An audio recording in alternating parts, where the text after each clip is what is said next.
what, other than the fact you can't necessarily change the contract in a cooling off period, what else happens when you sign a contract with a cooling off period? So with the cooling off period and under the cooling off provisions, you put down 0.25% of the purchase price.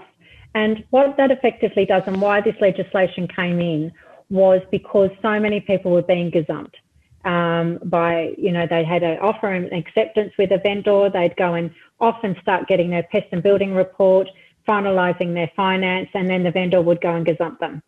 And so it allows a purchaser to put down a bit of money, not the full deposit, go complete their due diligence, and it takes the property out of the market for 5 business days, so the vendor cannot sell to someone else. And then by the end of the 5 days, if everything, all the boxes are ticked, you pay the balance of the 10% deposit and the contract goes unconditional. If you can't proceed or you don't want to proceed for any reason, you have the right to rescind, but the vendor is entitled to that 0.25% because you've taken their property out of the market for 5 days. So an agent can still show the property in that 5 days, but they must advise anyone going and looking at the property that it's under a cool-off. So they can't take any offers. But they certainly can't negotiate to sell to anyone during that period. Now, gazumping's an interesting thing, isn't it? So gazumping is where you've had your offer accepted and a deal struck, and then someone else comes in with a higher one and the agent / vendor sells the property to them and not to you. Now, there's ways, in various states to avoid that, and you can sign a contract very easily in Queensland, for instance, a conditional contract, and avoid that. But as you said, Jenny, the legislation in New South Wales is that the cooling off period was provided for that reason. But gazumping isn't illegal, is it? Really? No. I mean, a lot of people think it's wrong, it shouldn't happen, but it's actually not illegal. And so really the only way to make sure that you don't get gazumped is to actually enter into a binding agreement, correct? That's right. Yeah, that's right. And that's the whole reason why the cooling off legislation was created. I'm showing my age here now, but I started when there was no cool off and it was happening all the time.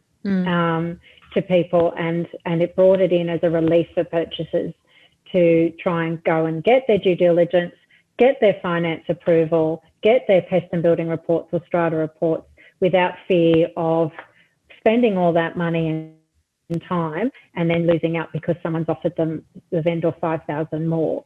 So that was the whole point of it. And you use that 5-day period to go get your pest and building, to get your finance.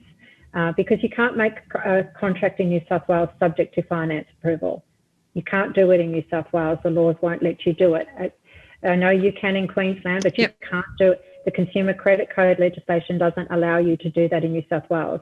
So you can only exercise the cooling off provisions to do that. Oh, how interesting. Yeah. Okay. So there's a lot more seller disclosure, but a little bit less protection. Well, not protection, but you have to actually be in a binding contract with and use the cooling off period in order to get that final finance approval valuation done and so forth. Different in Queensland where you can make an offer that is subject to building and pest inspection, subject to finance, subject to body corporate record search.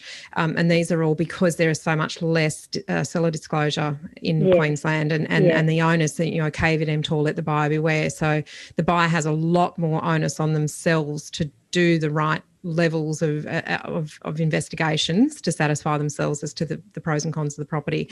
And you can't be gazumped in that time because it is a binding contract.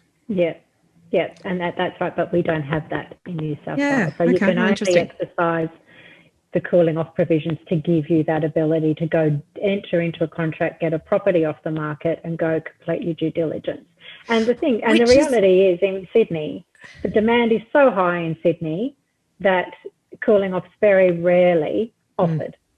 Yeah, right. Because no vendor is going to take their property out of the market for one buyer when they've got 6 other buyers wanting to buy it. That's exactly right.